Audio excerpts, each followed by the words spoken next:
Zoom. We're zooming together.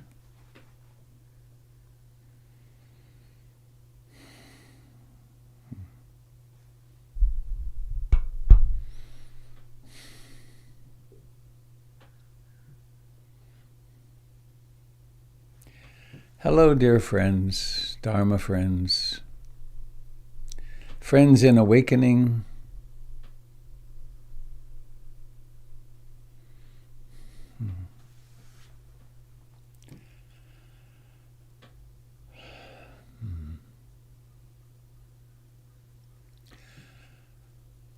In case anybody's tuning in new for the first time, I'm Robert Beatty.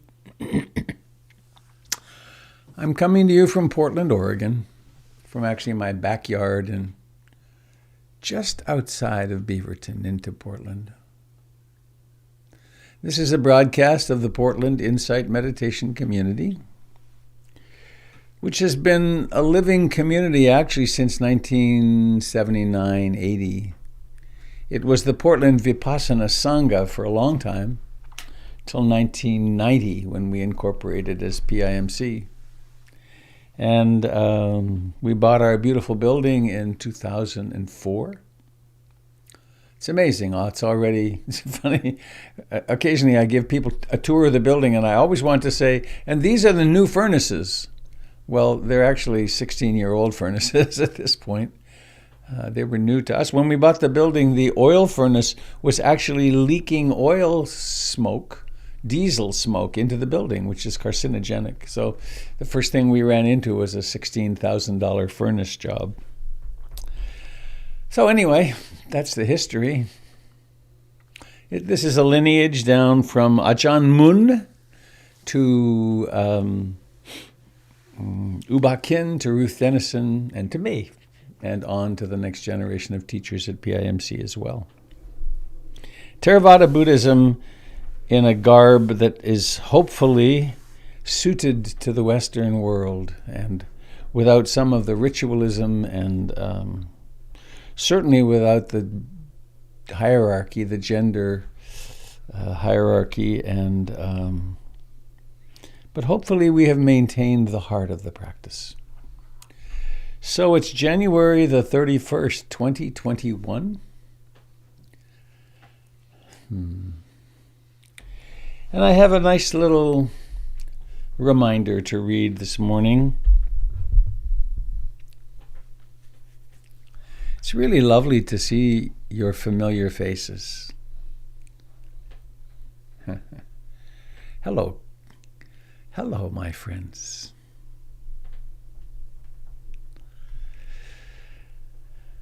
Oh, there's Gary Sanders. Oh, he was here for a second and then he disappeared. Hi, Gary. Are you in LA? I am, yeah, North Hollywood. I see. It's sunny and warm? More than Portland, yeah. Yeah. Nice to see you, my friend. You too, I love you. All right, I had a reading.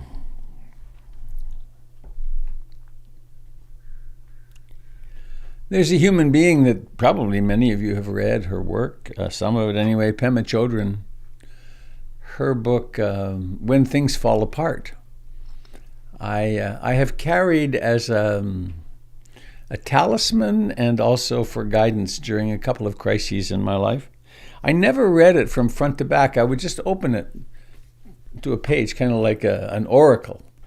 And very helpful. And I'm not sure which of her books this is from, but in the process of discovering awakening, the journey goes down, not up. It's as if the mountain pointed toward the center of the earth instead of reaching into the sky. Instead of transcending the suffering of all creatures, we move toward the turbulence and doubt. We jump into it. We slide into it. We tiptoe into it. We move toward it however we can. We explore the reality and unpredictability of insecurity and pain, and we try not to push it away. If it takes years, if it takes lifetimes, we let it be as it is. At our own pace, without speed or aggression, we move down and down and down.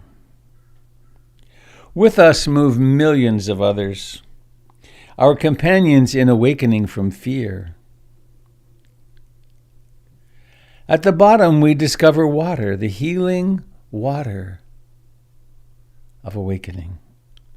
Right down there in the thick of things, we discover the love that will not die.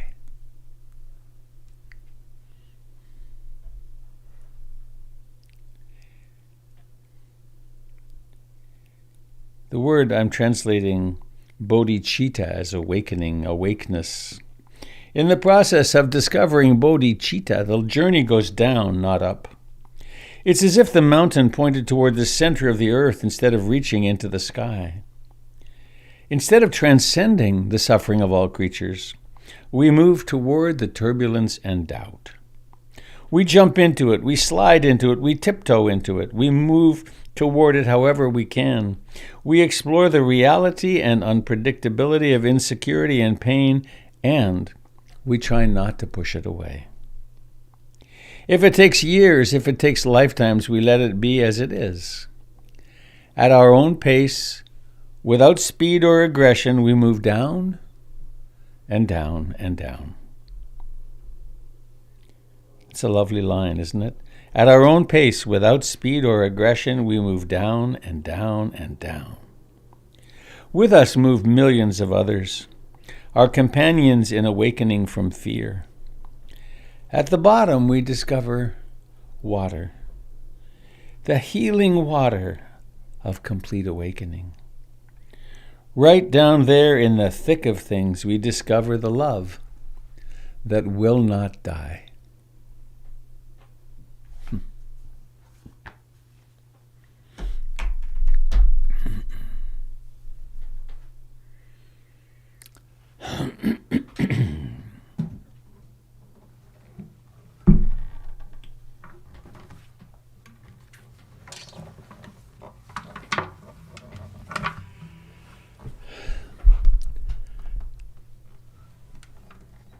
However shall we support ourselves on such a journey inward? Opening to the losses, to the successes, the failures, praise and blame, gain and loss.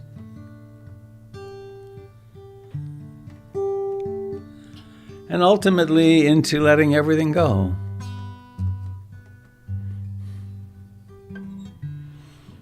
The great truths are so present and so radical.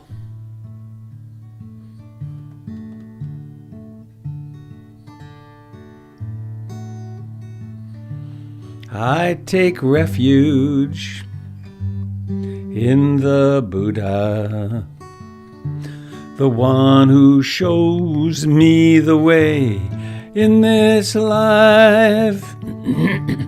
Namo Buddhaya, Namo Buddhaya, Namo Buddhaya.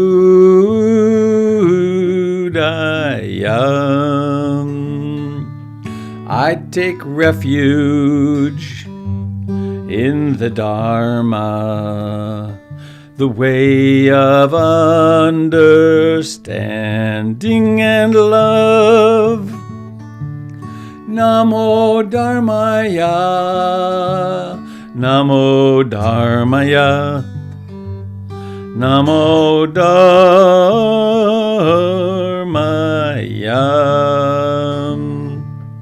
I take refuge in the Sangha, the community of mindful harmony. Namo Sangaya, Namo Sangaya, Namo Sangaya.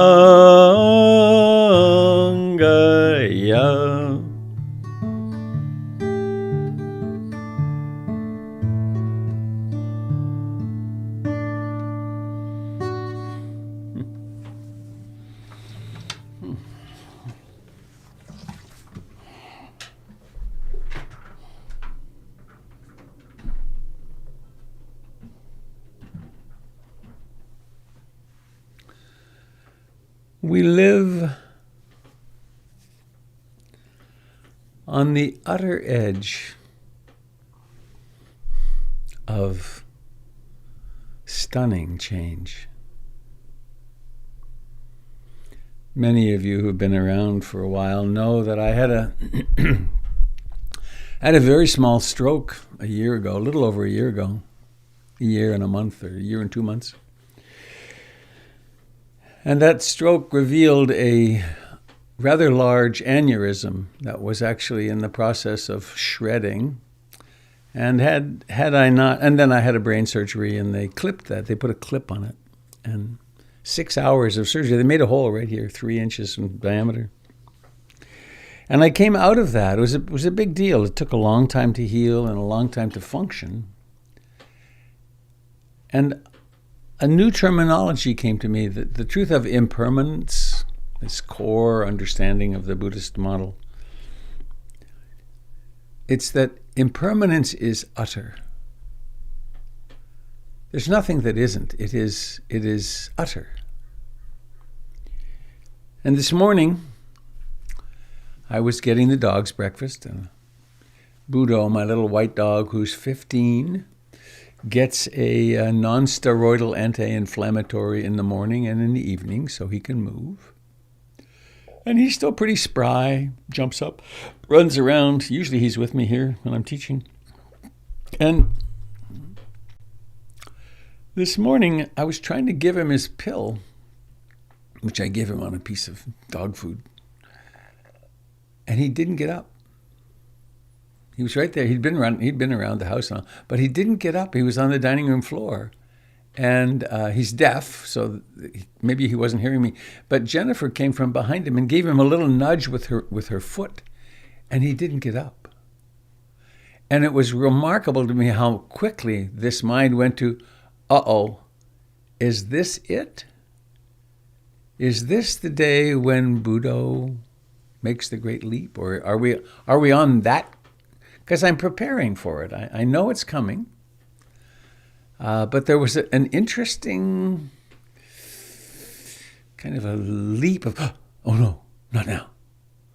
And of course we all have that. And he ultimately got up and he's fine. He was just didn't want to get up. Maybe his arthritis was a little bit more painful than usual. But that's always there for us, that someone could walk into this room and say, your life is on fire. It's all over the evening news, said, what was his name? Singer, Paul Simon. So let's do probably the most important thing we can do to live with this journey we're on, to live fully in this journey we're on, which is to take a comfortable upright position.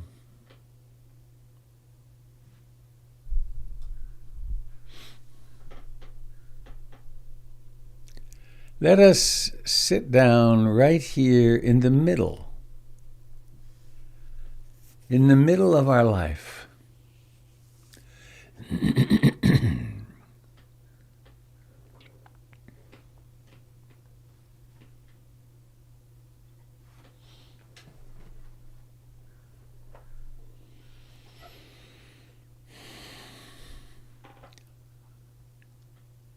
Let us allow the spine to be upright.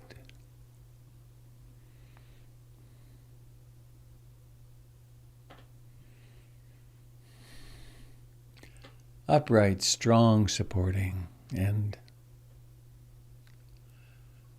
let's allow the belly to be soft.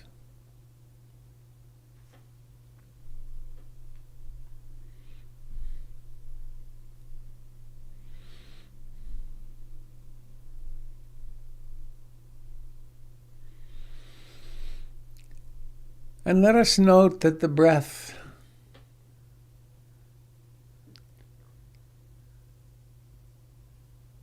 comes and goes.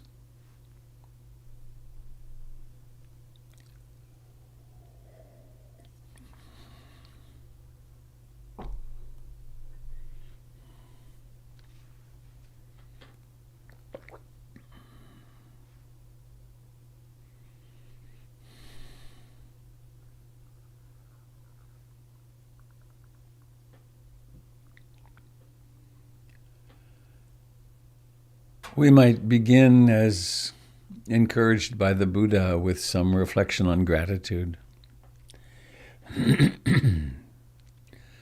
Gratitude for a human birth, for this human birth.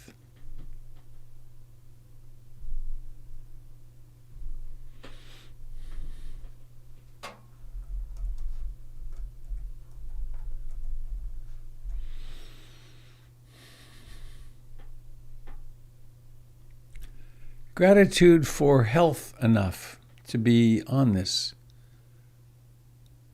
Zoom call together.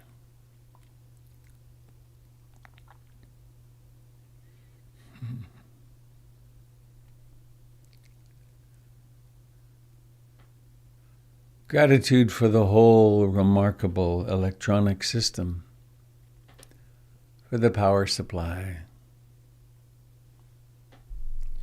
We're dependent on so many causes and conditions. I can't remember when they built the Bonneville Dam, but I think it was just in my lifetime.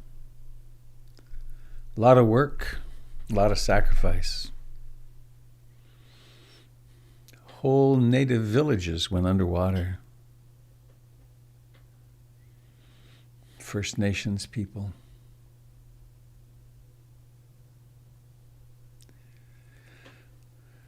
We could be grateful for the food supply, grateful for our hearts beating,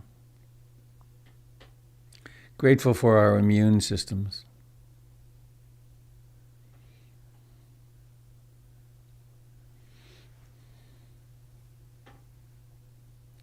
And we could remember our intention of loving. I aspire to love and accept myself exactly as I am in this moment.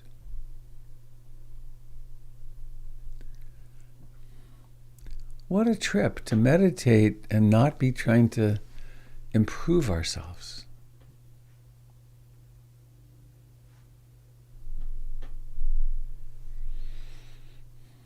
I aspire for that which I think of as myself to be revealed,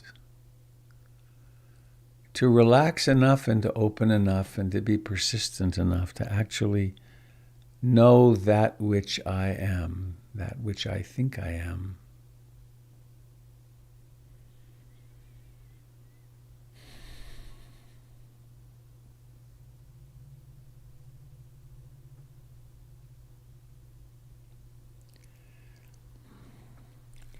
And there's that other theme, compassion.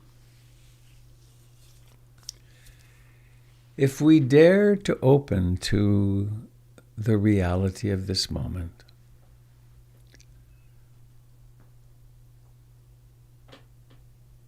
we will discover various aches and pains.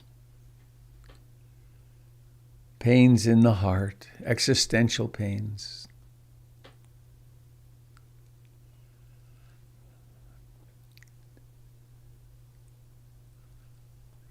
And we can take it as our task, as our aspiration, to hold any suffering we encounter, interiorly and externally, in sweet compassion.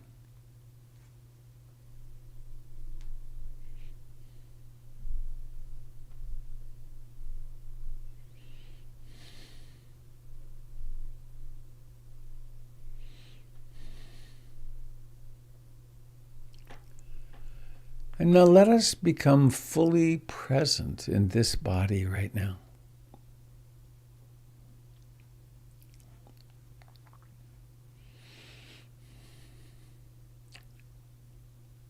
And to remember why we're here doing this.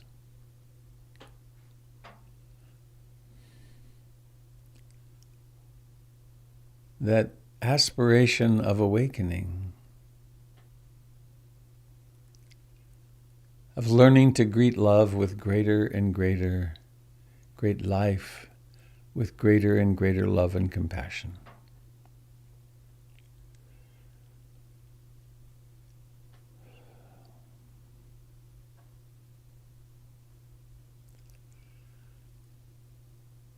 So there is breathing in, and there is breathing out.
And there's nothing fancy or ornate about being present. It is our natural state.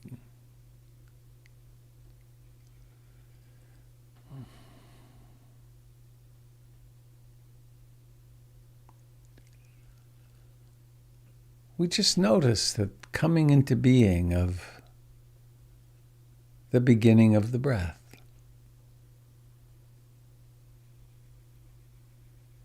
It comes to fullness, and then it declines, and then it vanishes.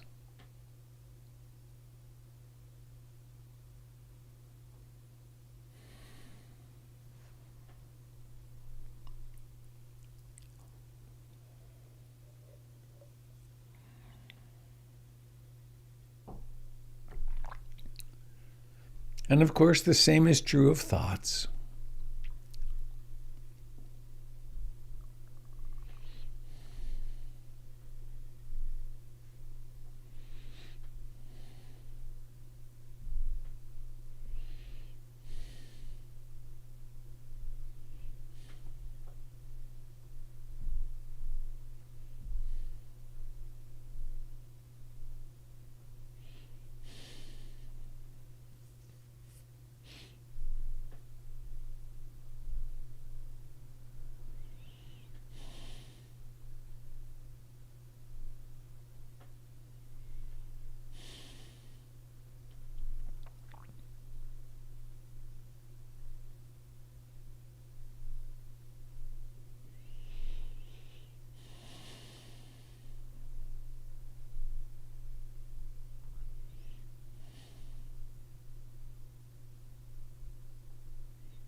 best you can, speak spontaneously. That doesn't mean fast. It just means in an unrehearsed way. And try and speak directly from your experience, not theoretically, but from your own body, your own heart, your own mind, as it's happening right here and now. And I think if we do that, our collective wisdom will begin, and compassion will begin to emerge. So really try and go to essence. And the question that we're going to ask is very simple.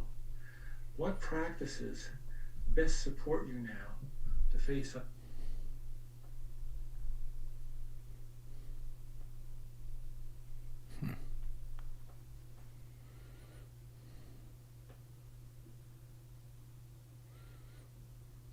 Awakening when the mind wanders. Noticing when sounds occur.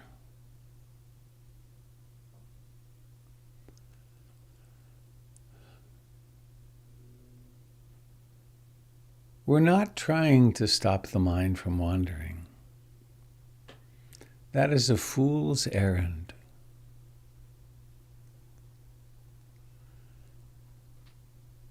We are none of the contents of mind anyway.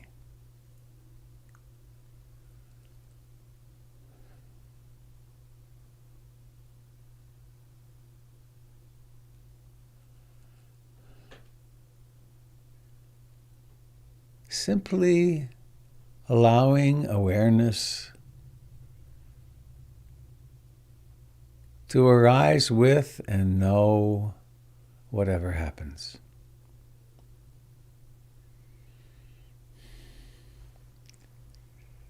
To participate in the dance of wandering, present with the breath.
The experience of this moment might be wonderfully pleasant.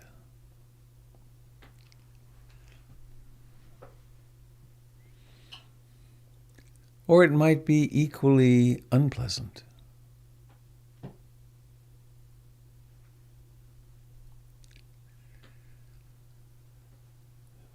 No matter what's happening in that sphere, there is the ongoing metronome of the breath. As long as there's life, there's breath.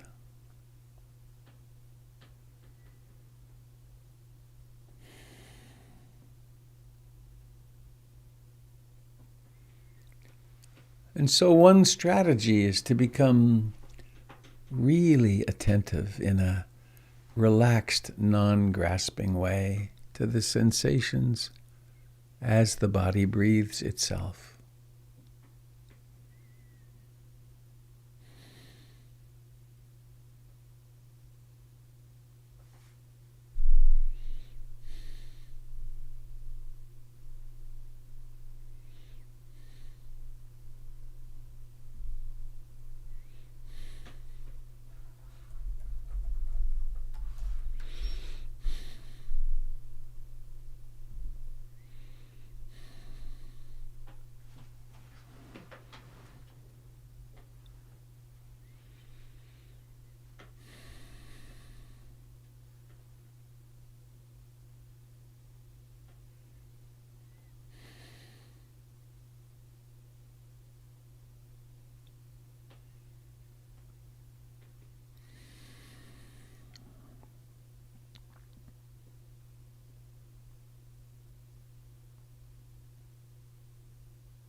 We practice with the intention of embracing ourselves, our life, the world, as they really are.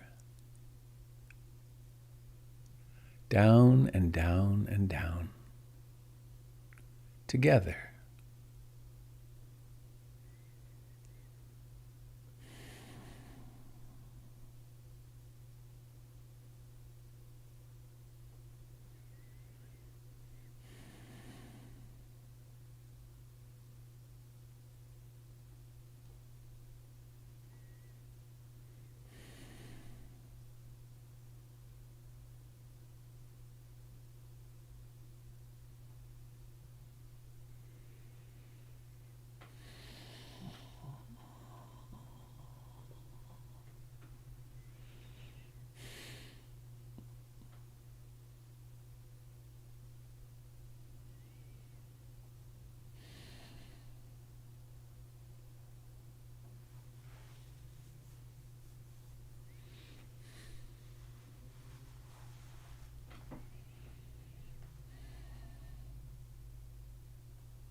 The only thing we ever have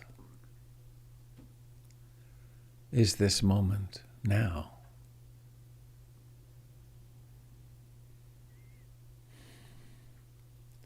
The thoughts of this moment come and go. The breath comes and goes.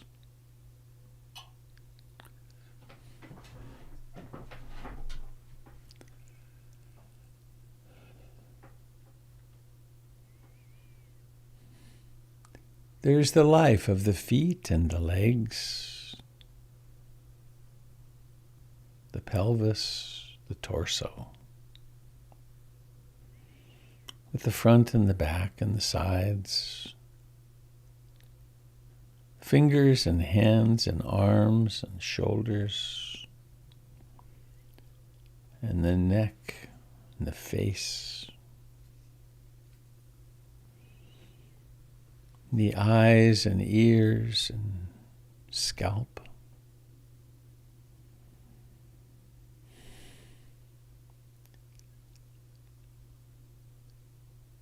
It's all life. And within this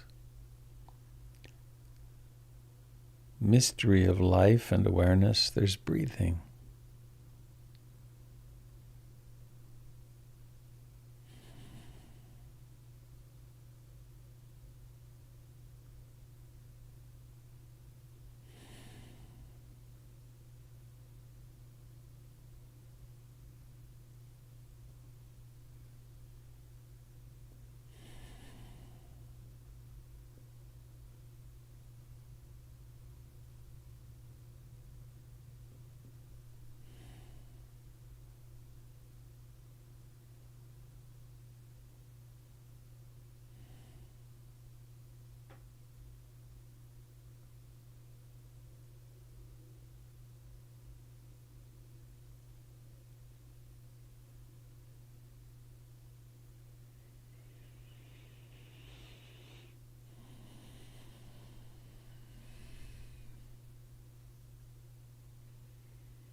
we bring together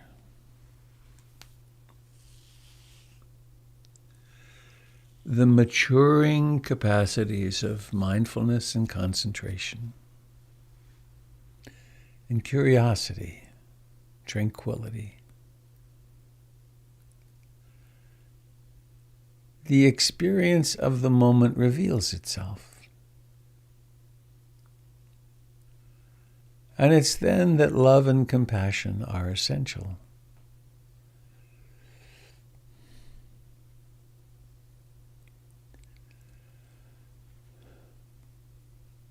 There are often parts of ourselves, of our experience, we'd really rather not have.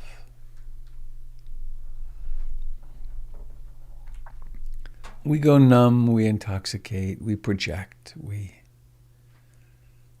There must be some mistake because I shouldn't be having this experience.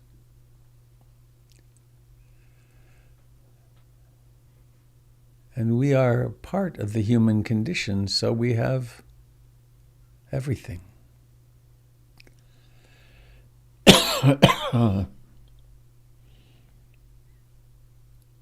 So we hold ourselves in this loving, compassionate embrace. As the breath comes and goes, as thoughts come and go,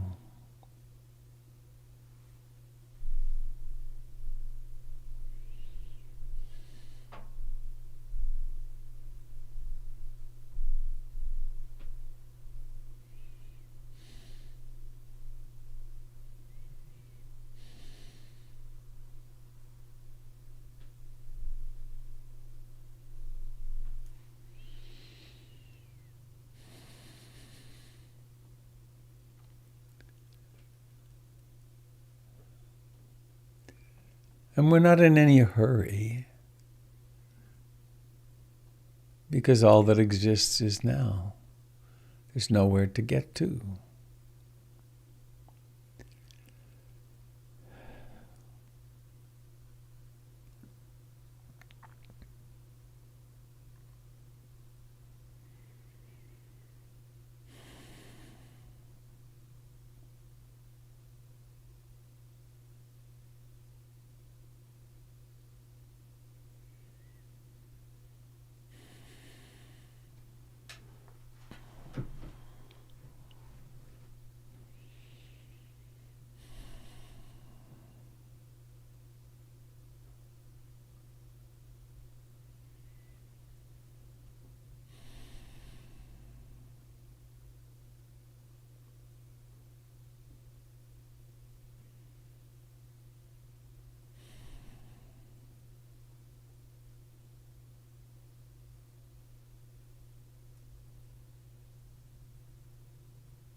And please now, in that mysterious way that you're capable of, invite awareness to open very deeply, fully, in the pressure of your body on the chair, the floor, the cushion. Feel how real it is, how experientially present.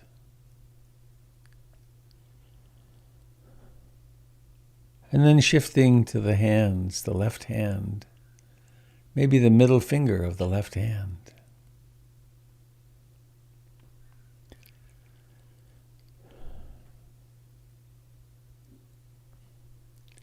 And then the right ear. It's remarkable how these regions of life come to the foreground with intention. And then moving to the the eyes, the life of the eyes.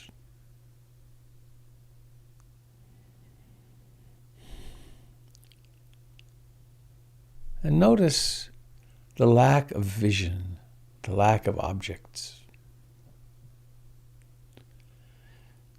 It isn't surprising because the eyes are closed.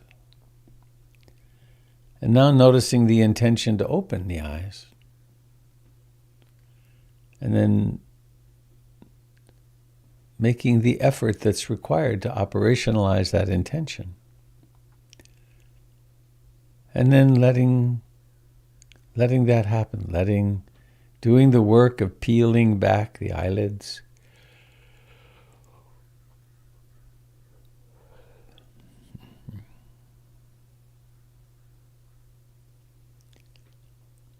And be present as objects appear. Seeing.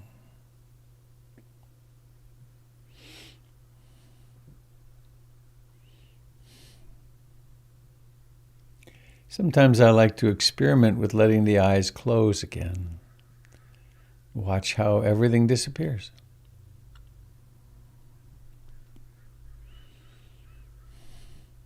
And then letting them open again, seeing. And in this lovely instance, the seeing is of a flat screen with the pictures of 25 beautiful people on it.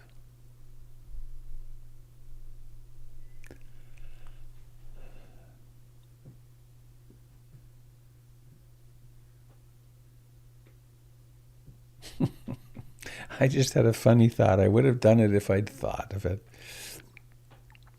I'd like to have a picture of Bernie Sanders with his mittens to put up in my place.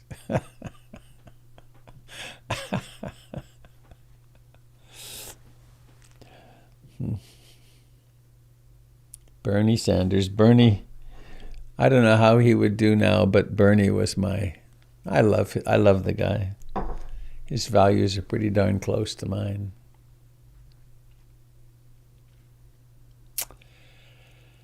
So, hey Gary, I just realized, is it Bernie any relative of yours? No, but I'm related to Colonel Sanders. Oh, I see. Funny. So, friends, I'm going to invite Jim to do a little mindful movement, and then when he's done, we'll have some Dharma reflection. Before then, though, I have a couple of announcements I'd like to make. One is, let's see if it's going to do it. I hope it does it. Where is it? It's not there. Take me a moment to get it here. Oh, there it is.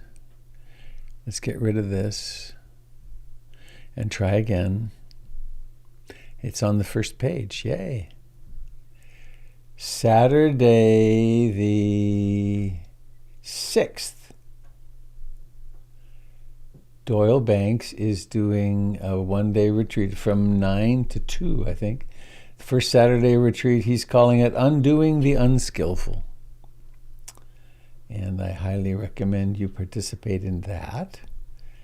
And then if you were to look on the chat, you will find a list of links, the L of L. And there's some really, they're all useful. I lost it. I can't remember the order. The first is, if you would like to participate in the practice of generosity and the support of PIMC to pay this forward for other people to be able to find the door, there's a link there for that. I'm offering a 2-day retreat, stay at home, but morning till evening. Retreat at Hollyhock at the end of February. There's a recently released podcast. A fellow named Rob Orman interviewed me for almost 2.5 hours, and then he did a wonderful editing job. And he created this podcast. Mostly his podcast is aimed at physicians, but it's very interesting, and I think he did a great job. And then Kendall is with us on Sundays, the first and third Sundays. So that would be this coming Sunday, wouldn't it, Kendall?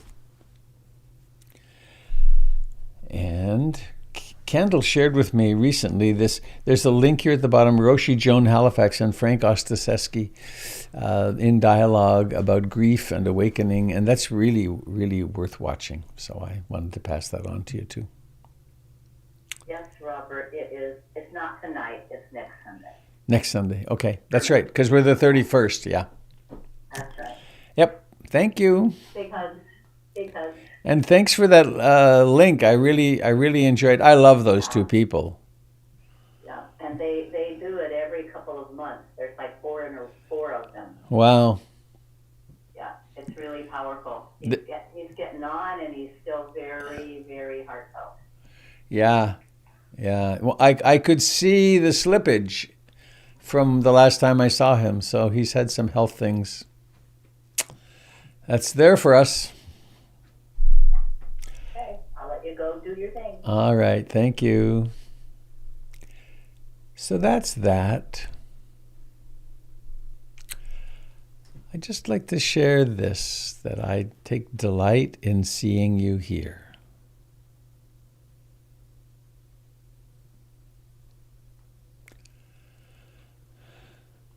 I am, of course, more isolated than pre-COVID, but I don't feel particularly cut off. And it's significantly because of these meetings on Zoom that there's a continuity of, oh, here we are. Right now I'm looking up on Quadra Island. And now I'm somewhere in Virginia or wherever you live, David, or I'm on the lake with Karen, or or I'm in Tibet with Janice. That's kind of cool. So, and there's Frank from Germany. Hello, Frank. Guten Morgen.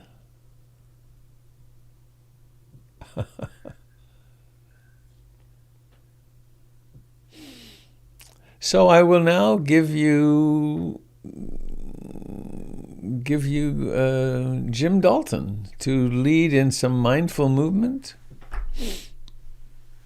and I'll be here when you're done. You need to pin my image up there, and you can see what I'm doing with my limbs and my head. And I'm going to stand up and invite you to join me to get the... Dear friends on Facebook and YouTube, I'm sorry you can't see Jim. Please join us on YouTube. So if you've got room to... And not YouTube, on move a little bit out to the Zoom. side. You got your wings And bent. then you can participate more Maybe fully. a step forward and back. That would be good. I have to stand precisely so I don't knock anything off the shelf, but it works. So becoming aware of our feet on the floor. There's a solid connection between the soles of our feet and the pressure of the surface we're standing on. Bringing attention into that. And just playing with that a little bit, just moving it around. You can pull one hip back and then the other hip back. Notice how your ankles.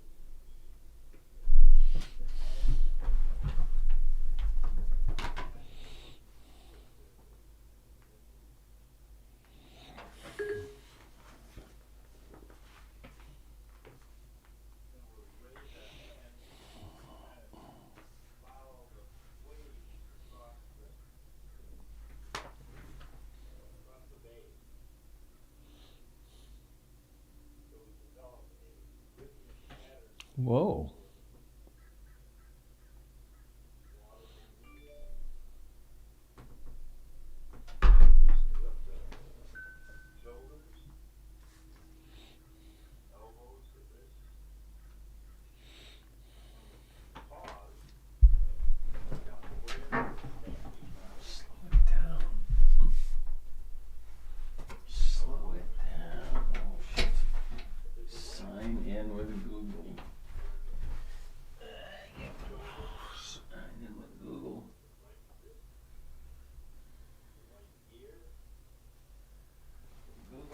choosing a count. phrase or a word like rolling waves, and then start moving rolling waves, and then the sensations are noticeable. Again, the bottoms of the feet, hips, one hip comes across and moves back, and just follow the movement that the hips create. Imagination, you can see the water flowing. And we can take this overhead, imagine the moon rising and setting, and then coming across with waves, and then a moon going across. So I use words to point out images that we all share in our imagination. And we have the moon over the sea, the hands moving like this, moving water, the hands moving like the rising and falling of the moon. And then we drop the words and just, it's like this. Let's go backwards. Like this, and then hold up like this. Forget the words. What's happening in the hips, in the shoulders. I have to use words. You don't have to. It's like this in this part of my mind. What's the predominant sensation? It changes.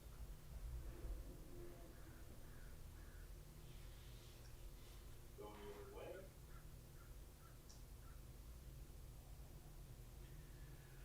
The words get us started, but then the awareness settles in. Sensation, different parts of the body. And the sensations fade, and they rise someplace else. Because we're reaching across, we're reaching up and over. The shoulders like this. The soles of the feet like this. Change direction again. Moon over the water. When we hold that image, it may change, it may be something that we I don't want may images. change the mood. But if we just zero in on this sensation, this sensation,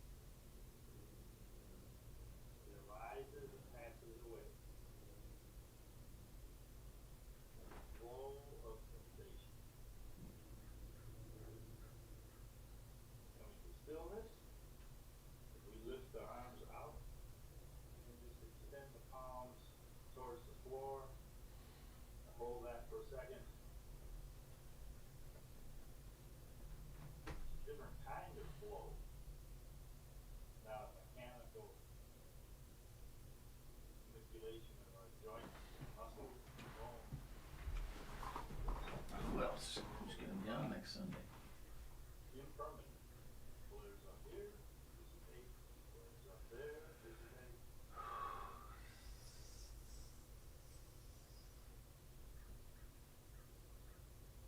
Sinking, rising, I'm taking a down the little center. break.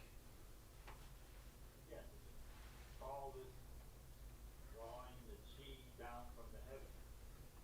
But once we get started, drop the words, be aware of this sensation, this sensation, this sensation,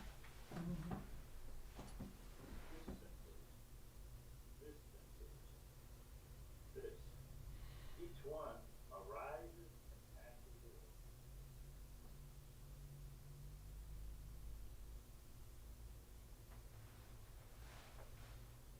When we stay with just the awareness of sensation, call this the beginning,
feel in.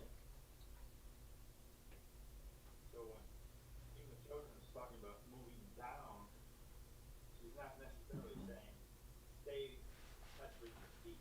Too many words, Jim. Down below the language into the feeling, the sensation, body sensation. Stay down.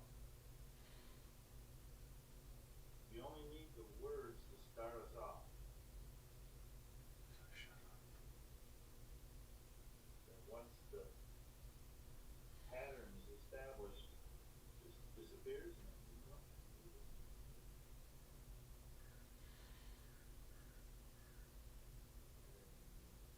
Pause. The flow of energy without the mechanical manipulation. Going down from the language to the awareness of the fingertips, of the fabric of our clothes, the skin, sensation, the neck supporting this round sphere of the top of the spine. Back to the soles of the feet again. And bring our palms together in a salute to our brothers and sisters who are working with us. Down into the sensation. Whew. A couple weeks I'll do a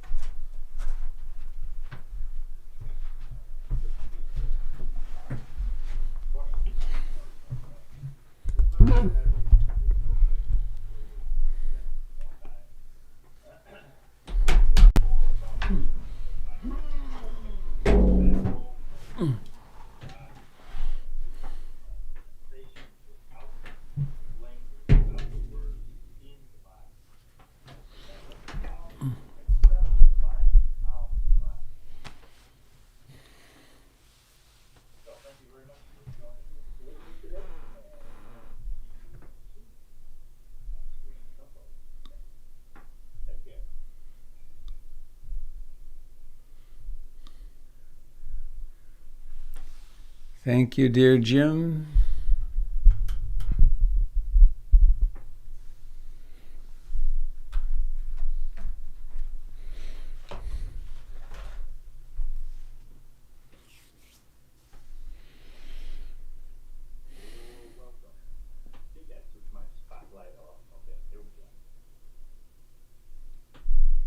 That new camera is really lovely and clear. Yeah, yours. Talking about mine. Yeah. Yeah, it's a great asset.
I really have something very simple to say today. I guess it's always pretty simple with lots of flourishes, but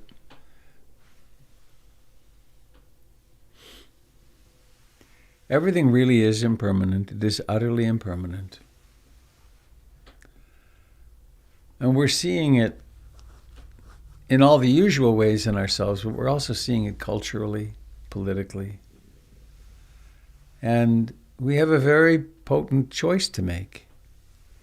Either to go unconscious, to go angry, I suppose, to go despairing, or to wake up to be more and more compassionate. And actually, one announcement I forgot to make is that next weekend I'm taking a little break, Friday through Monday, and Gary will be teaching on Sunday morning, and Jim will be teaching Friday morning, and Candle on Monday morning. So I just wanted to let you know particularly about this Sunday, for those of you that are here on Sundays only. Don't miss Gary. So I have a little poetry for you. I didn't pull it up on the computer. It's on my iPad, and it's kind of awkward. Maybe I can do this. Recent. Here we go.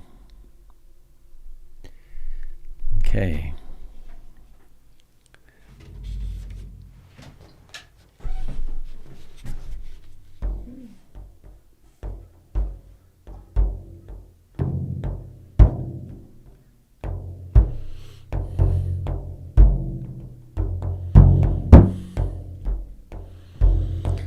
This is by a fellow named Sam Taylor, the only poem of his I've ever come across. It's called The Book of Endings.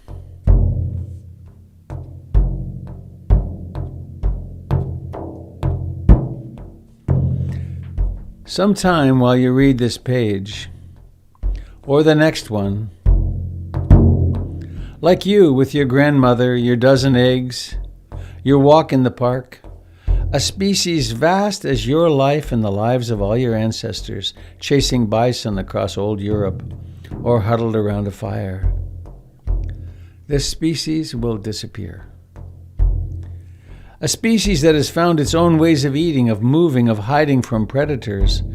A species that meets itself and makes love in the bark of a tree or the leaves or the canopy or the humid dirt. And it has come with us for millions of years. For millions of years, it has watched the night and day follow each other. It has breathed with the frogs. It has wrapped the stars around it like a blanket, a patterned music, a map. At the beginning of this page, there may have been 3 or 4 left, but now there is only one. And if you read this page again, it will be another one, another species. Another story of 4 billion years telling itself for the last time.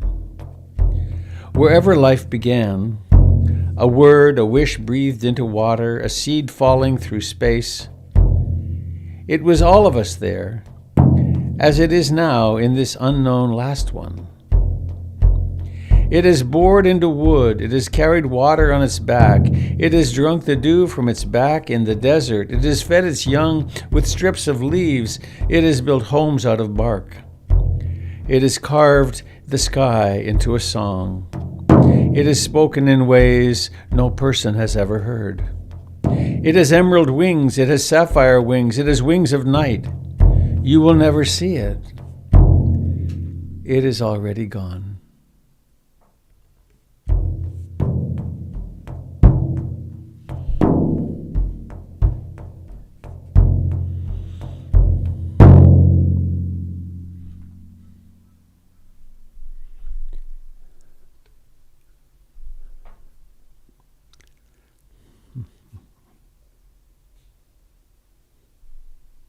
Anicca. Anicca in the time of I think it's the 3rd great extinction. There was one extinction when a meteorite crashed into what's now the Caribbean, or near the Caribbean, and the dinosaurs died in a flash. They say, I read an article recently, they say that it was so big and it hit with such velocity that the rebound went 1/3 of the way to the moon, molten rock. And as the earth turned, it fell and it burned all of India. Anicca on a grand scale. This is Tony Tacone, The Time of Our Lives. This then is what we are given, 10 or 20,000 days wherein we watch a billion leaves burn, then blush, fall, turn to earth, to silt, to ash, so soft it will not bear a name.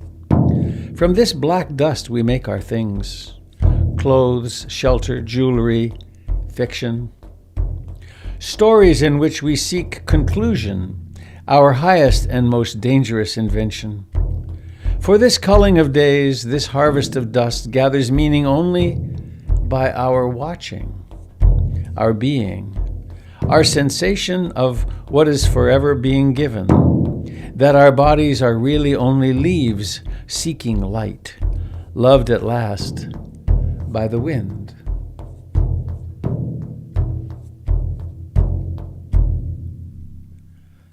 This then is what we're given, 10 or 20,000 days wherein we watch a billion leaves blush, born then blush, fall, turn to earth, to silt, to ash, so soft it will not bear a name. From this black dust we make our things, clothes, shelter, jewelry, fiction, stories in which we seek conclusion, our highest and most dangerous invention. For this culling of days, this harvest of dust gathers meaning only by our watching and our being, our sensation of what is forever being given, that our bodies are really only leaves seeking light, loved at last by the wind. And there could be no reflection on anicca without it has escaped. Go back. Desktop. Poetry. All right. Impermanence. Here we are. Probably know this one by heart. From the Buddha.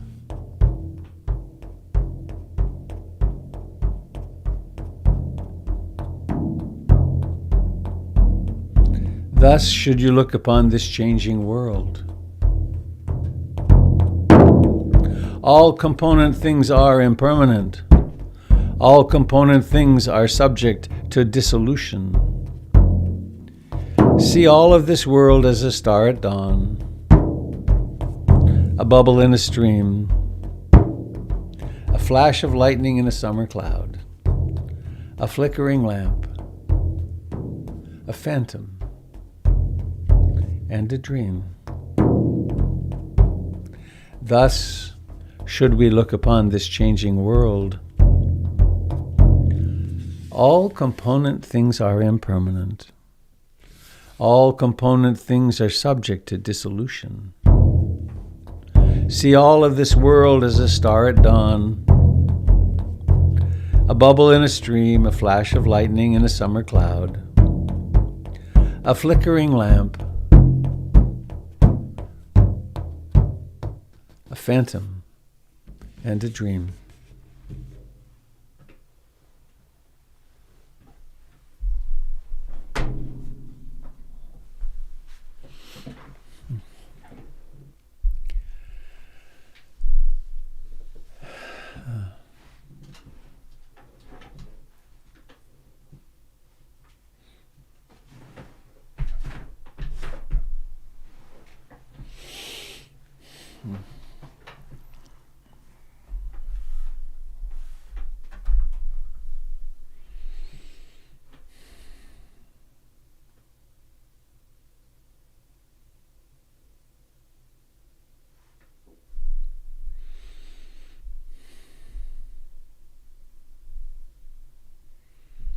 I had a sort of potent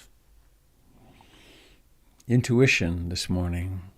I woke up really early. Really early, and had some long, beautiful sitting on the couch.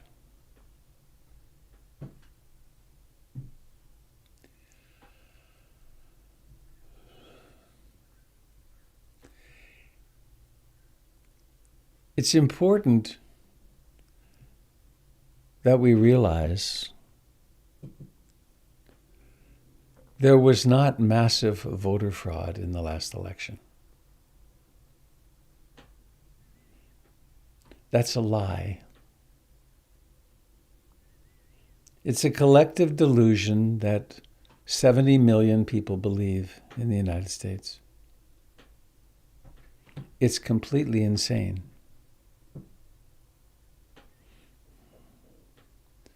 Things like this have happened before, the witch trials, and there's a kind of hysterical madness that can go through cultures.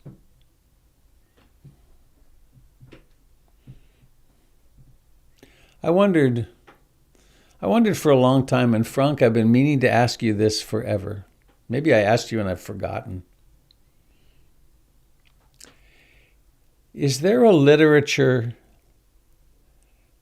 written after the war by people, sadness, by people who watched themselves and their neighbors be swept up into the Nazi ideas? Is there a literature of, this is what happened to me, how did I fall into this trance? Yes, not just one book, but Yeah. plenty of witnesses who shared their story, that how they got into that nightmare. Yeah. And this whole very dark chapter of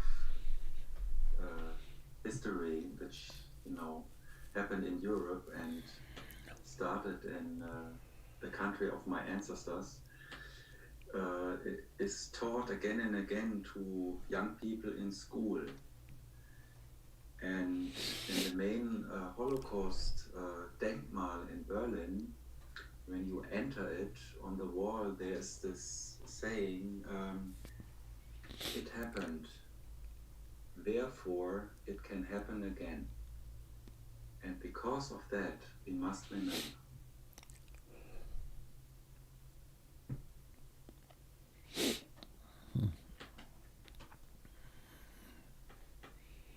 Yeah. Thanks.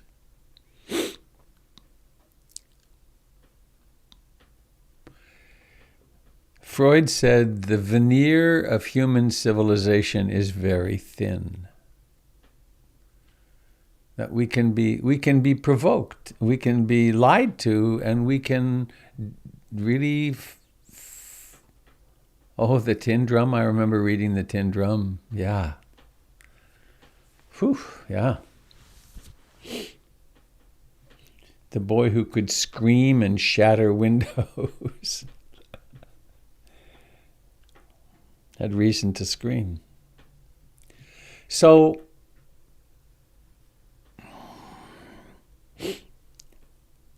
being in contact with what's true is really important. And the essence of the Buddha's teachings, as I make sense of them, is to learn how to be in contact with that which is true. And impermanence is true. The utter impermanence of everything. Dukkha is true. Dissatisfaction is a thread that weaves its way through every moment in our lives. Anatta,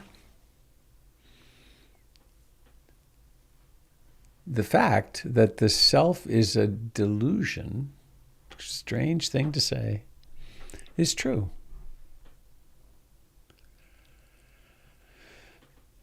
So the piece I wanted to be sure to come to is the fact that everything is changing and unstable.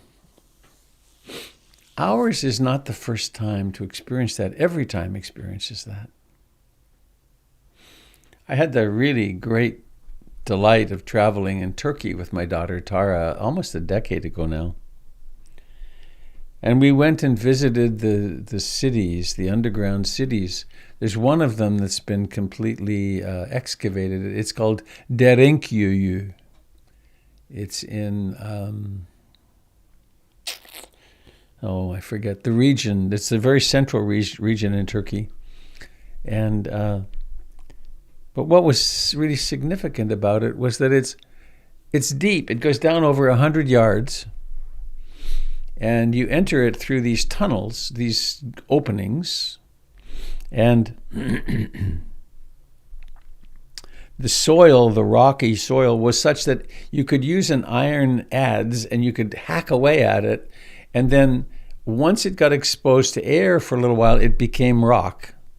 And so they created these tunnels that went down. There's something like 70 of these underground places in Turkey, in central Turkey. And anyway, they carved out of the rock on the way in these large rolling boulder sort of things. And then you have to crouch down, and then the boulder would come in behind you, and then they would put a log in it, and they became impenetrable. And they had water down, they had water supply, they had food for many months. They kept their food of their crops down there as well. And the point of my telling you all this is that the armies came across the Anatolian plateau so frequently that they built these underground fortresses in order to survive. So human civilization is really very fragile. And now here we have this COVID beast, which is really challenging us, isn't it? It's bad enough that it's killing so many people, but it's also, I watched a thing on the news recently that it's never been such a good time for psychotherapists in America. You can't get in to see a therapist. They're all slammed because of the psychological, emotional impacts of all this isolation and the fear and so on. So how does this relate to our practice? I think it's so central, and I was inspired in this direction by that video that I mentioned of Frank Ostaseski and Roshi Joan.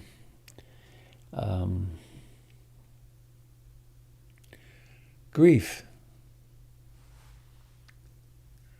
If we're not in touch with our grieving, if we're not in touch with our grief, we're in denial of it. And if we're in denial of it, we're holding ourselves tight. And if we're in denial of it, our hearts aren't open. And so that was why I chose that quote about down and down and down. That we get beyond stress management pretty quickly with meditation, if you're sitting with any kind of frequency. And we get beyond the beautiful impacts of psychological and emotional well-being pretty quickly too, though that's an ongoing, huge part of what we do. And we also, then we face the existential question, who am I and what am I? And the movement there is toward freedom, toward the awakening that we're capable of. And on the way, we have all this. We have the loss of a lifetime to deal with.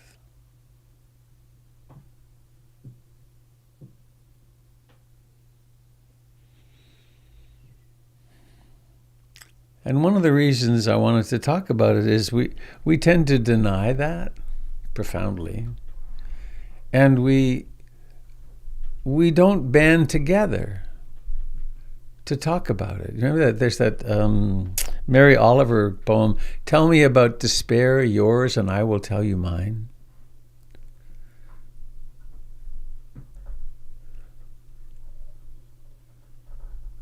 So how do we do that?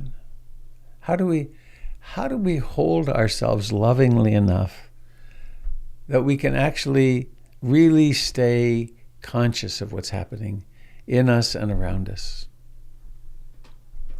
The first thing is to acknowledge it.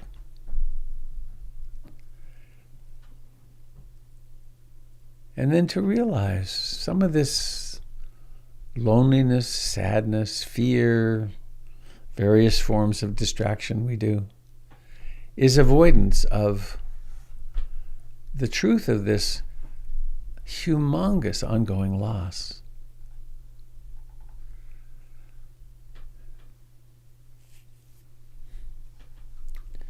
I had a moment of it stopped me in my tracks actually yesterday. Back in 1970, I came home from India, and I'd been traveling for 5 years. I'd been in Southeast Asia and Australia and New Zealand and Europe and India and Pakistan and Afghanistan and what I had seen everywhere was environmental catastrophe. I don't know what it's like in Nepal now, but back in 1971, in my application to the Masters in Environmental Studies program at York University, one of the things I said, well, I'm going to Nepal, and one of the things I want to see there is it true that they're losing between 2 and 4% of their growing land every year because of erosion? Now, if that was true, they've now lost, I don't know, here we are, 40, they've lost another third or half of their growing land, and also with the changes in the weather, the snowpack in the Himalayas has diminished dramatically. And that whole Indian subcontinent is dependent on that snowpack. So,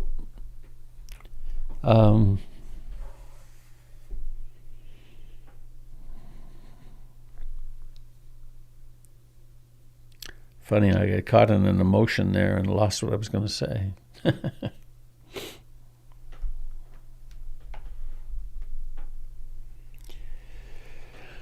Well, pick up somewhere. Now, I could do this. I could say, uh-oh, look, it's age. I'm starting to lose my marbles. Maybe, but I don't think it's much of that. This has happened my whole life. I might have been saying something that I felt anxious about, so therefore I'd forget it so I don't have to say it. That's true, too.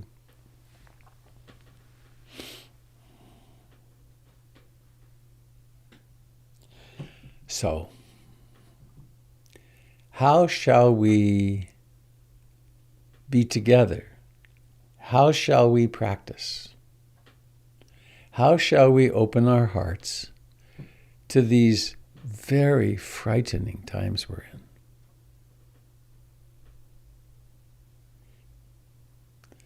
I mean, 70 million Americans are lost in a totally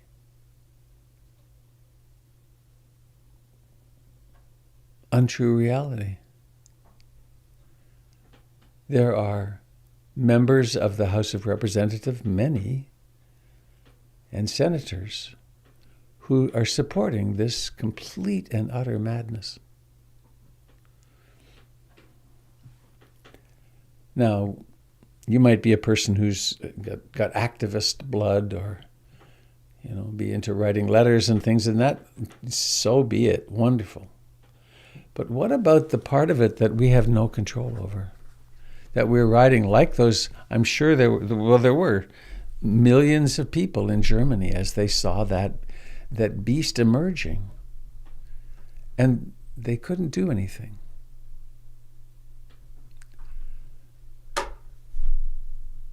So it's unsettling, isn't it?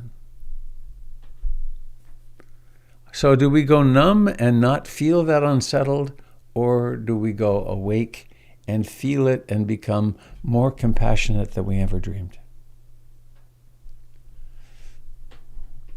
With our loved ones who are struggling with their own depression or anxiety or freaked outness around what's happening, or the fact that they're going crazy locked up at home with children. how do we turn toward it and allow the heart to open and become more and more compassionate? And I think the Buddhist teachings are really clear on that, which is, well, we do sit. And we find some ease in the sitting sometimes. And we also face our own angst. And I aspire to love and accept myself exactly as I am in this moment. And when I encounter suffering, pain, anxiety, depression, despair in myself, I intend to hold myself in sweet compassion. And then we practice that internally and externally, and we listen to each other. And we also do what we can to understand how we are, the capital we, I am, we are on all sides of these issues. That given a different birth, given a different location of living, given a different choice of TV channels, any of us could be believing anything. And I think of myself, boy, if I had not run into the Dharma when I did,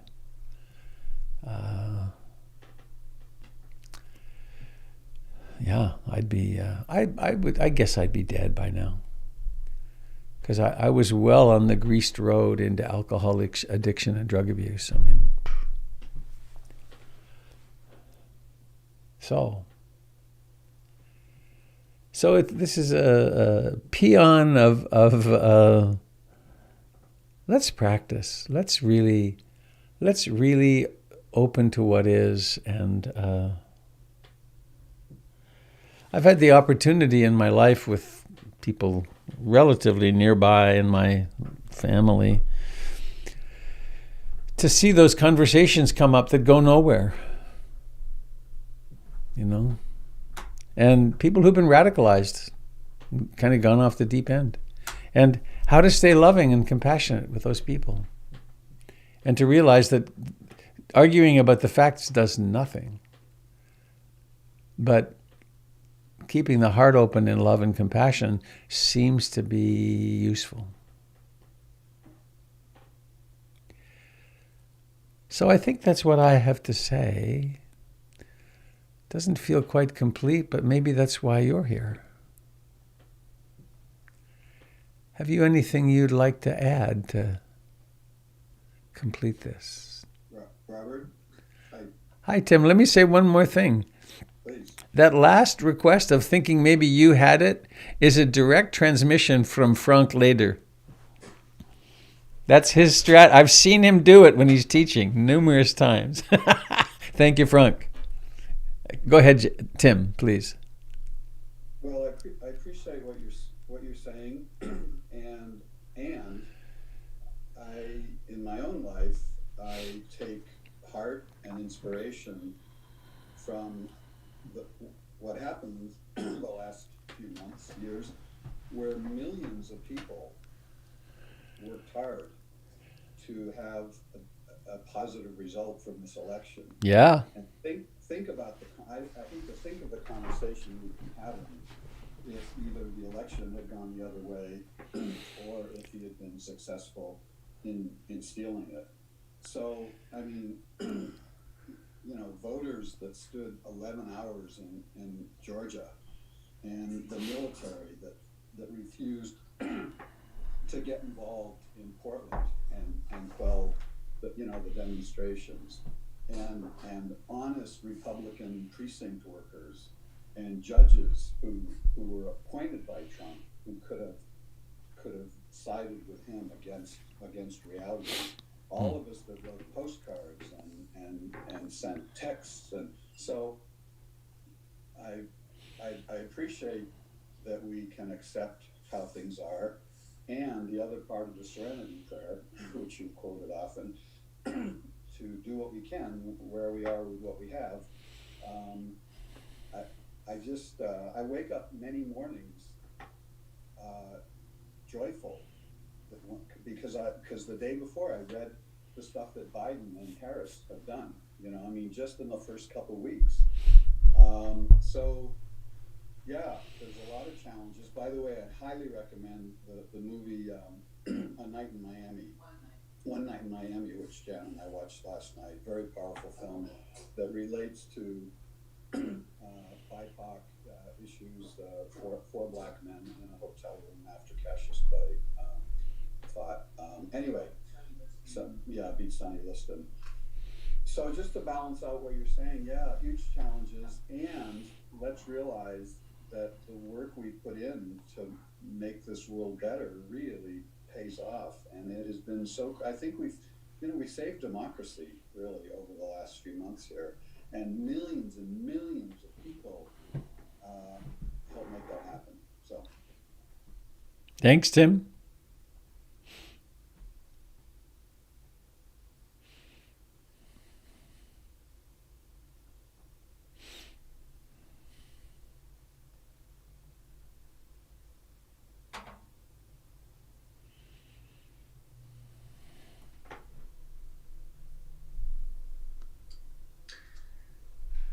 Frank. Yeah, I would like to say something. Thank you, Tim, for what you said. That felt very good to hear. And I would be on a plane flying across the big sea to America right today. This is what we planned, Robert, you and I, when I was last in Portland. But we had to say goodbye to our plans. Yeah. I'm here at home. And to your question, the first responsibility I have to myself, with all the difficulties going on in the world, the dukkha and everything you said, to protect my own inner balance so that I can somehow stay calm and mindful and compassionate, because then from there, moving outwards, I can help other people, or give my 5 cents to help the world along. So that's my first responsibility. And I think we are living here on a planet with duality. So there's bound to be good and bad. And it's always tipping, a bit to here, a bit to there. It's always coming up and down. And it's all a big learning experience for each of us, because this good and bad is in ourselves as well. So on the outer scale, in America for the last years, it has been really a crisis, but it just reflects what is going on in each one of us. And we all have to learn, and I think it is always good to stay trusting that even though sometimes it goes, the wrong way, according to our view, it has to come back. And in the long run, the good will win. So this is what Thanks, Frank. I want to say. Robert, I'd like to participate in this and share a thought. Yeah. This is Marshall. I feel what you and others are saying for sure, and I have another feeling that comes up when I hear that, and that is a feeling about to be playful about a foolish man. I think about a foolish man, and that is the man that was me yesterday, before I had a realization and learned something that I learned this morning that seems obvious to me now in retrospect, and it almost doesn't matter what it was. I'm blessed and privileged to have experiences like that fairly often. And so when I think about people who have been exposed to things and come to different conclusions and gone from one step to another, it makes it a little easier for me to feel compassion towards people who have ended up in a real different place worldview wise when I think about, you know, the layer of illusion that I was blessed enough to have peeled off of my eyes just this very morning. Thank you. Amen.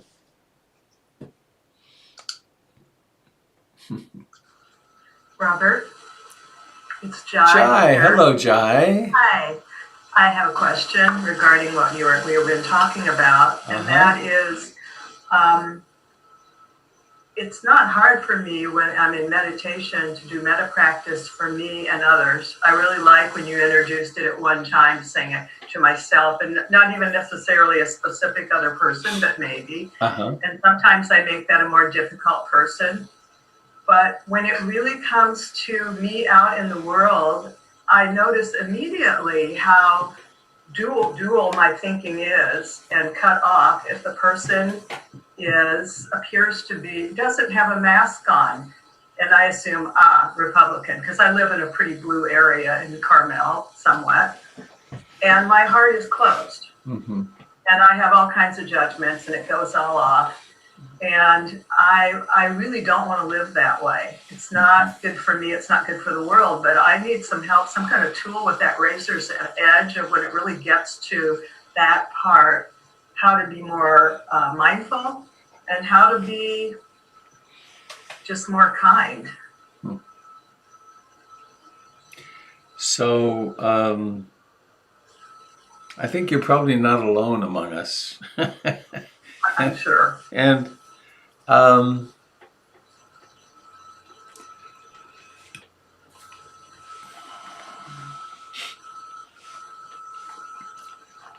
I think that in this process of learning to love ourselves and all beings, learning to love the way that one's own heart constricts around beliefs and projections and defenses, psychological defenses. It's a very complicated way of saying it. Perhaps it would be crucial to love yourself, to love your own conditioned being that does that has that propensity to create enemy images. And to soften into that, to take that as one's practice, and to soften into that and notice how that arises, how that passes away, how it is also impersonal. And then in so doing, my experience is that the projection on the other becomes more transparent. That making sense? Yeah, it must, because it brought tears to my eyes when you said that. Definitely rang true. Not necessarily easy, because it really calls for a lot of mindfulness in a kind of visceral emotional moment, but the practice isn't always easy. And recognizing that the transformation of the world happens in you. Right? It's not getting another person to wear a mask. It's cultivating the capacity of compassion in you. And then the transformation is complete in a way. And then your behaviors could be quite different too. I mean, you might still approach the person and say, "Excuse me, would you mind putting on your mask, please?" You never know. It really isn't so much about the mask. It's about the aversion and the separation. Yeah, but it is, that too. Well, it's the trigger. It's the external circumstance that makes it clear to us how rigid our beliefs can be, and how we can cast someone overboard because they're not doing what would be the right thing to do, but also what we want them to do.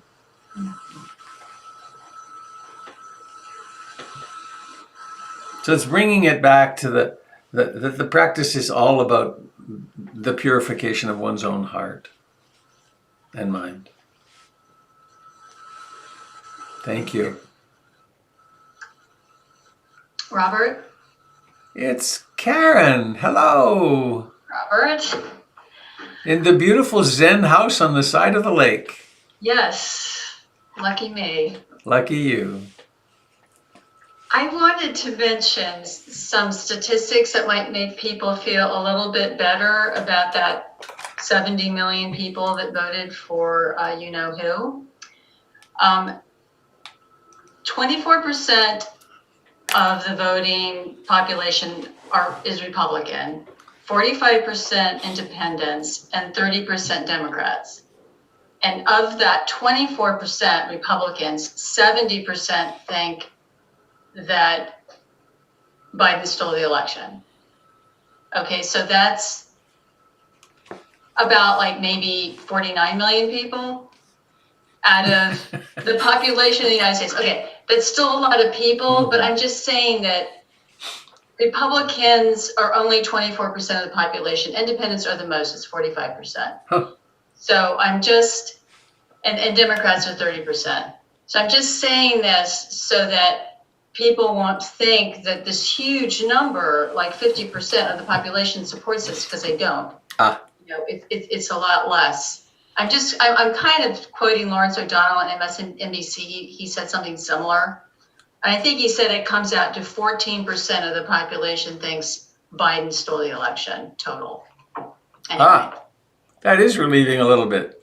Yeah. Yeah, just a little bit. I feel a little better when I think about that. Mm-hmm. Thanks. Hey, Robert. Hello. Who's speaking? Gary.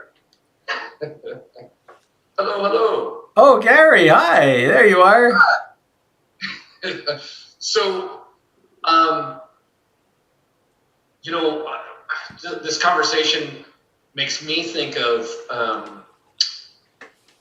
the insanity of the QAnon people, and the thing that really surprised me was that the QAnon movement focused on the New Age and the yoga community, and like people I know that I like just completely drank that Kool-Aid and still are hanging on to it, and all the things that are involved with that, with anti-mask, anti-vaccine, just ridiculousness. And earlier, I think it was this last week, Spring Washam, who I just love to death, she's a spirit rock teacher. She brought up this whole thing with QAnon, but she started the conversation about we as people that are rooted in reality, people with a practice, people with compassion in our hearts, we need to be able to offer some space for the ones who have drank the Kool-Aid, when they start to smarten up a bit, when they start to realize that they've been fed a bunch of lies. We also need to welcome them back with open arms and not be closed off and not be so judgmental to completely write them off. There's all kinds of various reasons why people have fallen into this fear, among many, and as much as it's been really, really hard for me to be compassionate for those people that in my mind are just,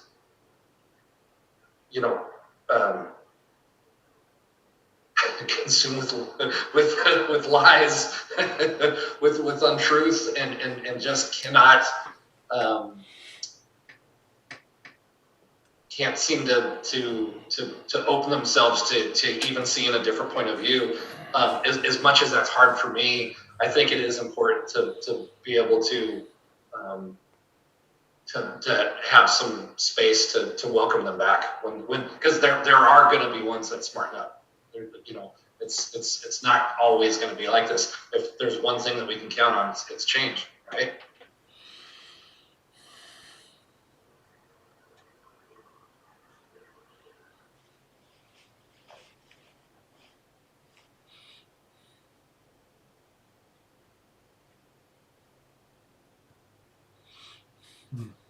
Thanks, Gary. In conversations of this ilk, I always have a little anxiety, I guess it would be, that the challenges of which that I'm aware of in myself are the politics and social cultural stuff is one piece of it. But there's also the fact that my dog is going to die. And I'm hypersensitive to this morning when he couldn't stand up. And to the fact that an extended family member in Africa had her baby, bore her baby very early, and then the baby died 2 days later. And there's tremendous grief happening on that side of the family. And so on, that the teachings are really about the grief, the challenge that we're facing in every sphere of our life, almost every sphere anyway.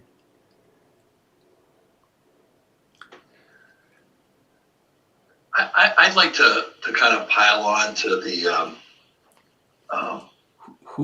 statement from about the 50 million, in that I have a lot of family and stuff in Kentucky who are deeply, deeply afraid of us, of the West Coast and everything that is America today. And they are very convinced that Portland is burning, right? And they'll tell me what's happening in Portland. And we also can look at a news article and say 70 million people believe this because it's in this poll that we've seen. But how many people are willing to say yes when asked by a poll worker because they want their side to win and they are afraid of what the other side is about? And if it could possibly be a way to change what happened, then they wish that to be the case, right? So not so much, it really is scary to think that people really, really, really believe this. But I think a lot of people don't really believe it, but it's also scary that they're willing to throw away democratic institutions, And so in those, so in some ways it kind of helps to think that people aren't like completely bowled over. But on the other hand, it hurts your compassion to realize that some people are completely willing to get rid of democratic institutions in order to get their way because of their desire to dominate dominate your way of living and your way of seeing the world. And, in my America, all those things on our little lawn signs that I also have on mine. So I just wanted to throw that out there.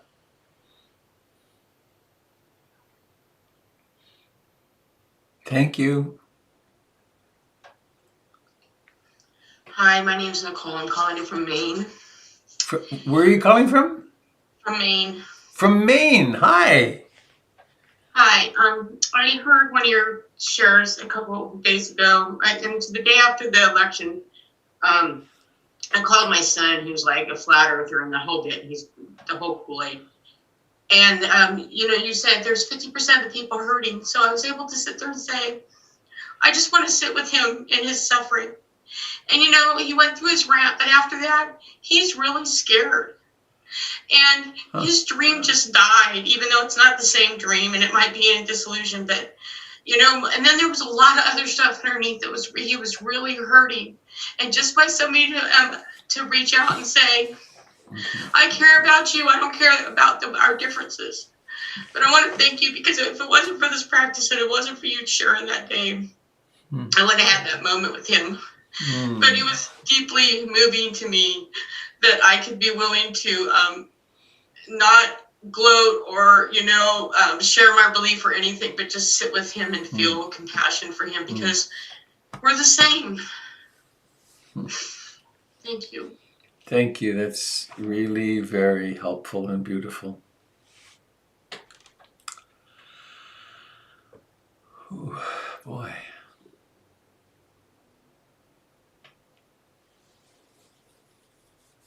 Hi, Robert.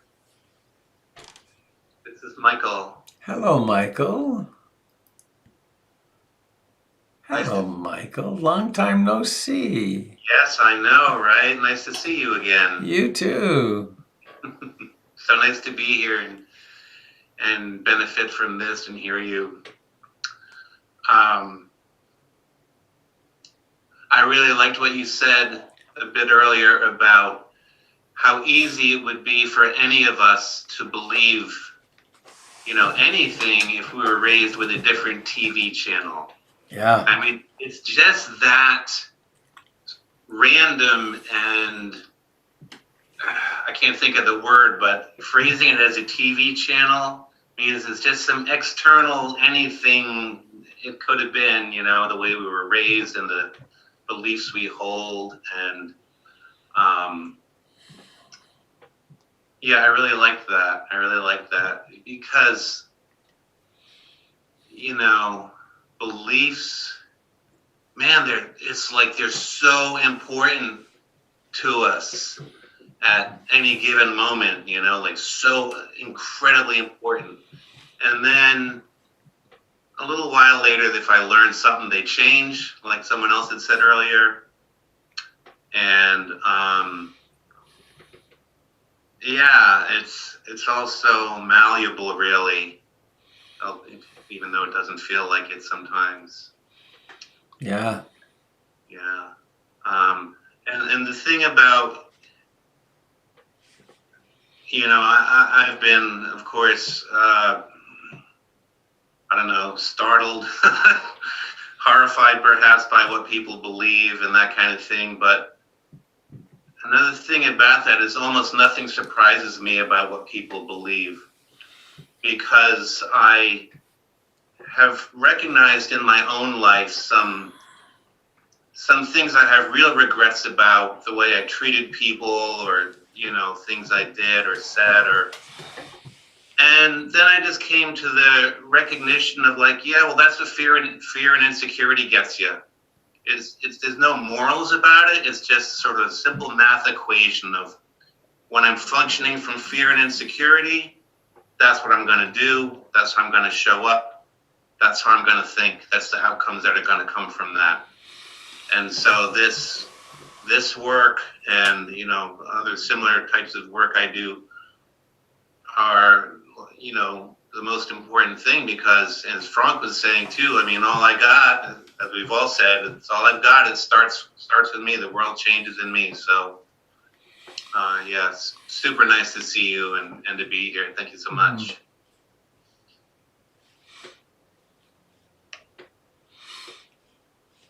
I've been noticing some things passing in the chat a little bit, and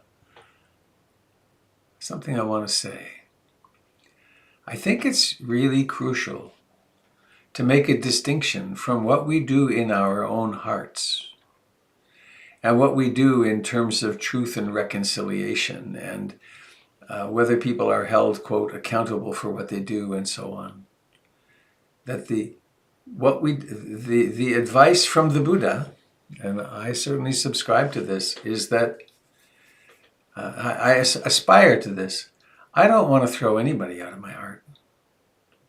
I don't want to have that hard, them. I don't want to have that as the reflex in my psyche. But as Ajahn Sumedho put it so beautifully, loving someone simply means you don't throw them out of your heart. It doesn't mean you don't call the police. And it doesn't mean you don't set boundaries that you'll never see them again. Or it doesn't mean that there isn't a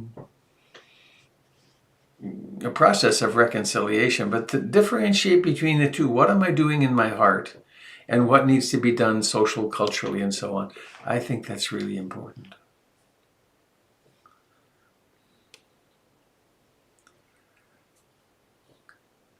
I think I mentioned in one of the mornings recently that there's something that's been happening in this consciousness for the last several years.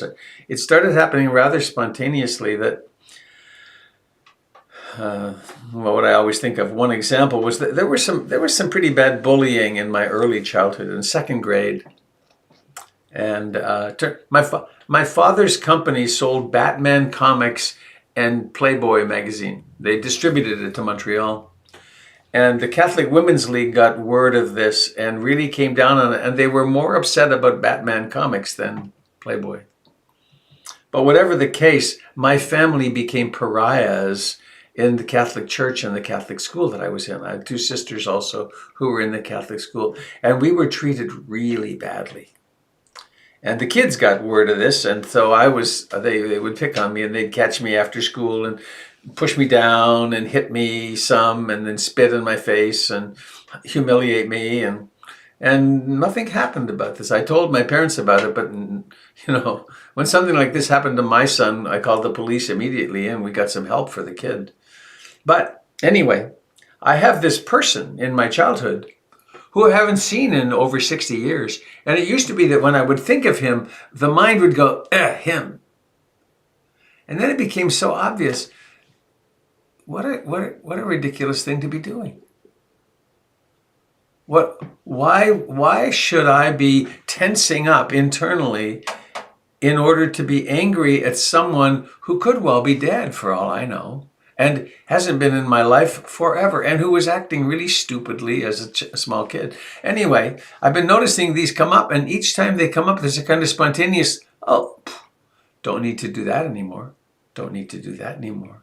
And there's a gradual purification or a clarification of the past, that these things that happened, they happened. I think they happened. They only exist in memory. And I don't want to cherish enemy images, and I certainly don't want to create new ones. I want to create new ones in any circumstance, as little as I can, which is all the practices on remembering compassion and remembering that all adversaries die. Every perpetrator dies and says goodbye to everything and everyone. And so, can we find space in our heart? It doesn't mean they get a pass, but it does mean that we stop torturing ourselves. Yeah, I hope that's helpful. And we have time for another person or two to share if you'd like. It's a little afternoon.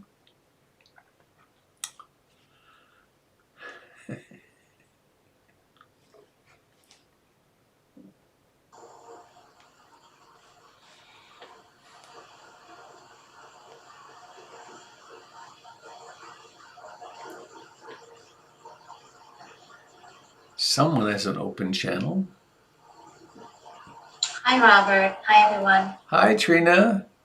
When I think about this topic that we're sharing here about the division and separation in our country and the views that we have, it's really something that I contemplate a lot about. I feel like I'm in the space where I don't identify to one or the other, and yet I also feel, the concerns and the pain and the worries on both sides.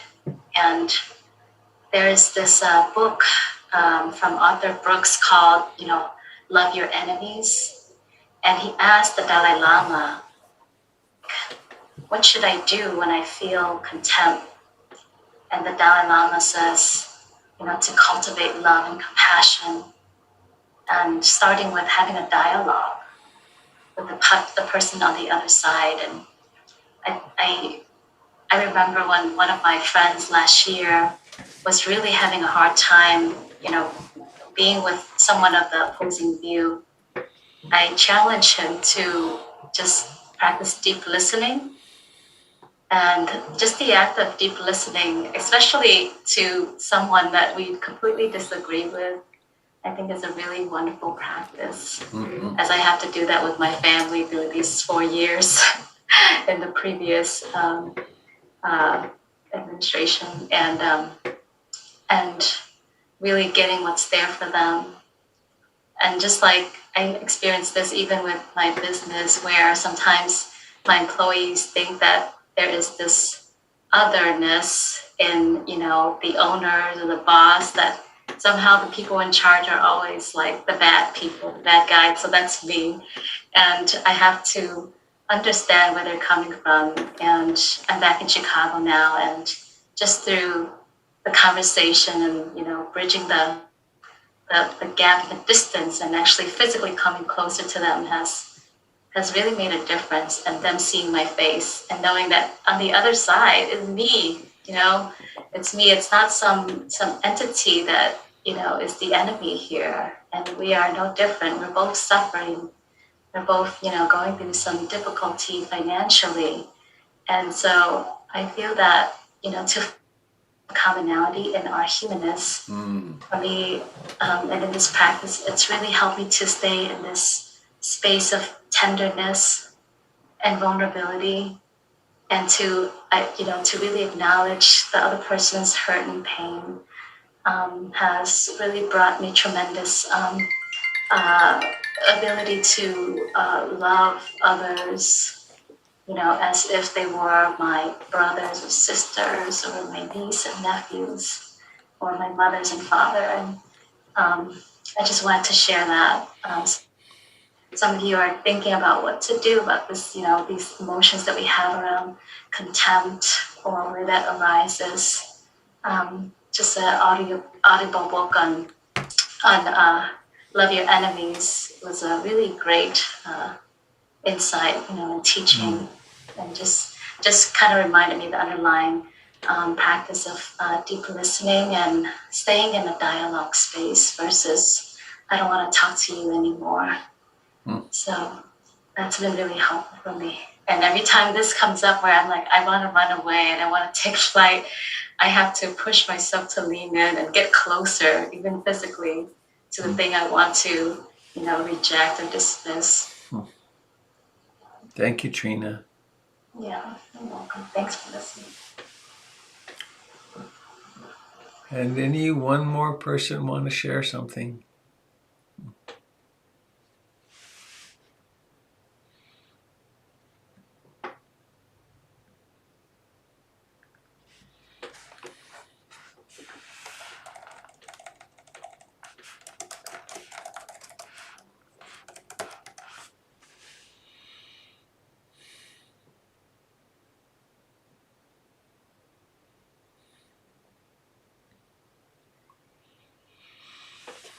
Well, perhaps a song to get us out of here. What do you think? Let me just take a peek at the... Oh, I see we have children. That's great. Hang on. You want to lead us in the song? Yeah, I guess that was the case. All right, here we go. Please unmute yourselves, folks, if you wish. Whenever you're ready, 1, 2, 3. All beings be happy. May all beings be happy. May all beings be happy. Sadhu, sadhu, sadhu. Thank you. That was beautiful. Thanks, everybody. Be well. Stay, everybody. Thank you. Thank you. Goodbye, dear friends. Thank you. Bye, everyone. Bye-bye. Be well, be well, be well. Goodbye, Frank. Nice to see you. Nice to see you too. Thanks for being here, everybody. Thank you, Robert. Thank you. Bye. You're welcome. So beautiful. Bye.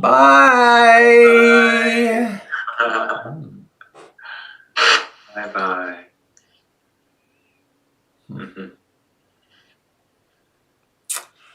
All right. Take care, friends. Bye-bye. Bye-bye. Be safe. Well, there you are. Thank you, dear friends on Facebook and YouTube. Have a lovely day. Have a lovely